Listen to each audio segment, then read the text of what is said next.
Pad Vavilona. Drugi odlomak, pitanje. Koji su stav zauzeli istraživači Biblije prema svim religijama koje Bog ne priznaje?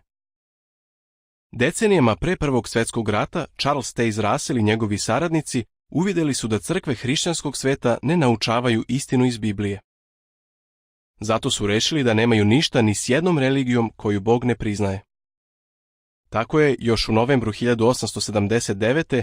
Sionska stražarska kula jasno rekla da je svaka crkva koja za sebe tvrdi da je verna Hristova nevesta, ali podržava vlasti, zapravo deo Vavilona Velikog, koji je u Bibliji nazvan bludnicom.